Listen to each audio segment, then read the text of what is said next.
Hello student, today I study class 11th physics, units and measurement.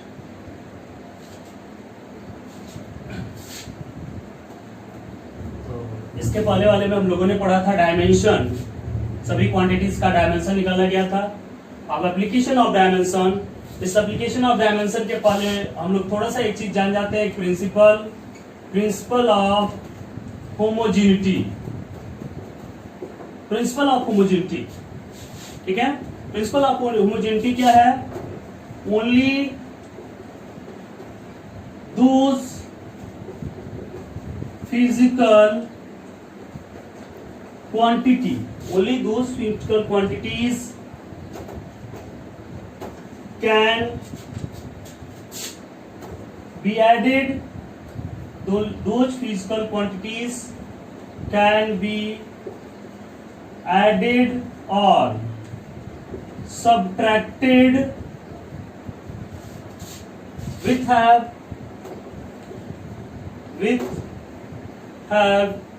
same dimension.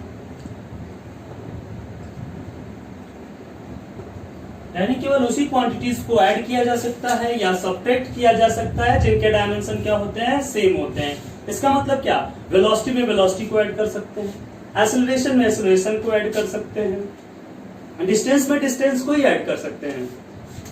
अब खुद ही सोचिए, आपसे अगर हम कहें कि 5 मीटर, ठीक है, डिस्टेंस में 5 मीटर पर सेकेंड स्क्वायर को ऐड करिए, ऐड होगा?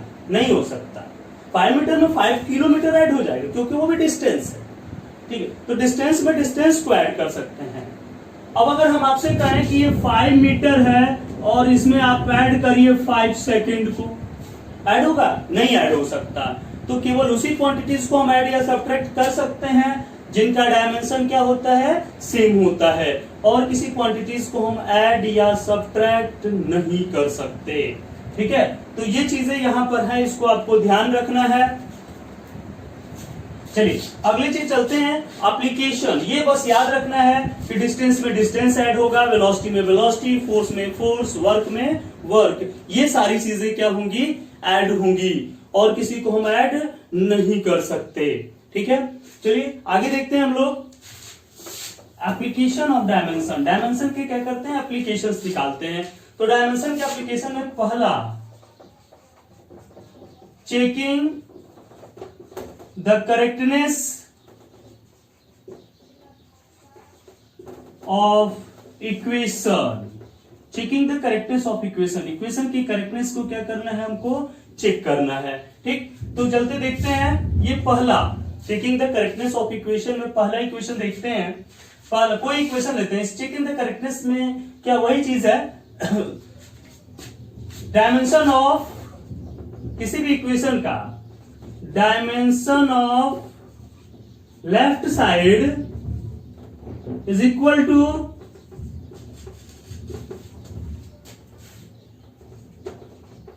डायमेंशन ऑफ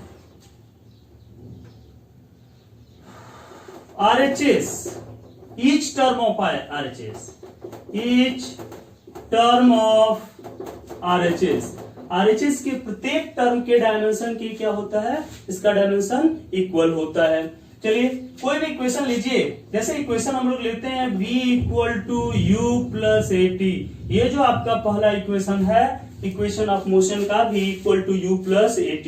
इसमें हम करते क्या है कि कोई भी इक्वेशन सही है या गलत है उसका पता लगाने के लिए हम क्या करते हैं, लेफ्ट हैंड साइड का डायमेंशन निकालते हैं, राइट हैंड साइड का डायमेंशन निकालते हैं. अगर दोनों साइड के डायमेंशन क्या हो जाते हैं, इक्वल हो जाते हैं, तो वो इक्वेशन क्या है, सही है. अगर इक्वल नहीं आता है तो इक्वेशन क्या है, गलत है, ठीक है, रॉन्ग है. तो चलते हैं करेक्टनेस ऑफ इक्वेशन चेक करते हैं. LHS को लेते हैं. LHS से v इक्वल टू क्या, LT इनवर्स.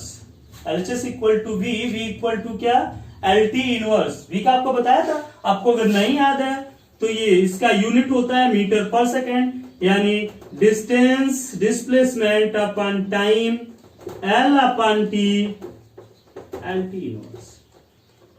ये हो गया V का. LHS का आ गया क्या, LT इनवर्स. RHS लीजिए.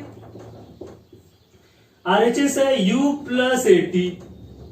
प्रत्येक टर्म का डायमेंशन एक ही होना चाहिए, कांस्टेंट का कोई डायमेंशन नहीं होता है। चलो U का डायमेंशन क्या हो गया, LT इनवर्स।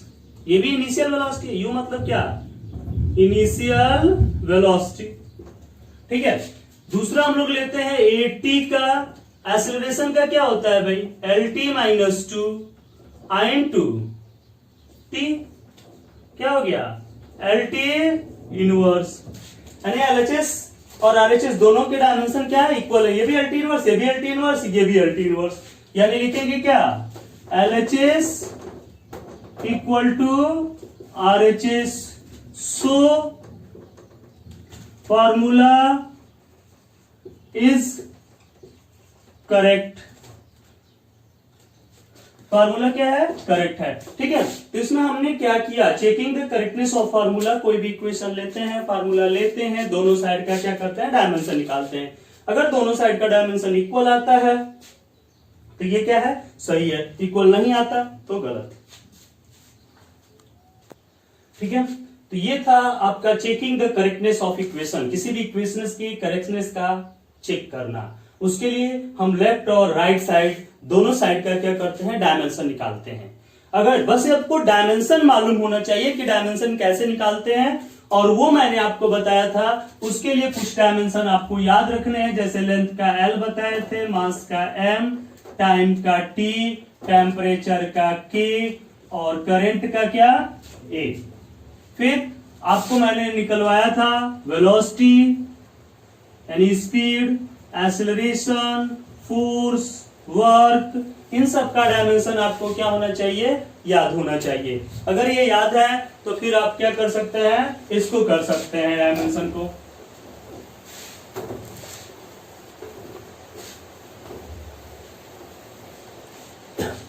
एक दूसरे इक्वेशन लेते हैं,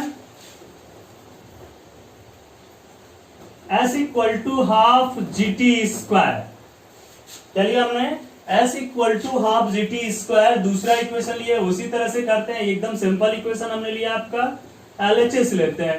LHS है डिस्टेंस। डिस्टेंस का क्या होता है भाई, आप जानते हैं डिस्टेंस का डायमेंशन होता है L, तो हमने इसको लिखा है L। अब RHS लेते हैं। RHS हाफ GT स्क्वायर है। हाफ GT स्क्वायर, हाफ का कोई डायमेंशन नहीं होता, तो हाफ का कोई डायमेंशन नहीं। चलिए G का डायमेंशन LT माइनस 2, अगर आपको नहीं याद होगा, एक्सेलरेशन इक्वल टू मीटर पर सेकेंड स्क्वायर होता है। मीटर का L, इसका T स्क्वायर, LT माइनस 2। ठीक है, तो ये I/2 क्या, T स्क्वायर। ये देखिए T स्क्वायर से T के पावर माइनस 2 है, T के पावर 2 है, कैंसिल हो गया। ये क्या हुआ, L।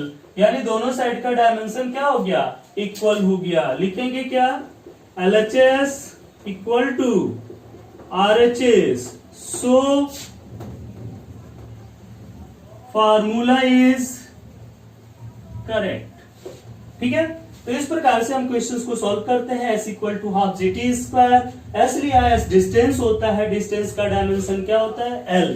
Half GT square, RHS है half GT square. G half का कोई डायमेंशन नहीं, कांस्टेंट, जिसकी डायमेंशन उसी का होता है जिसकी यूनिट होती है, मैंने आपको बताया था।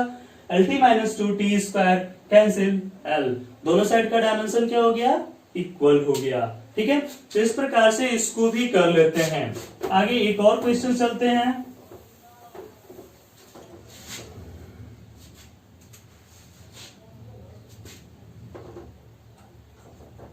Time period T equal to 2 pi under root L upon G। ठीक है,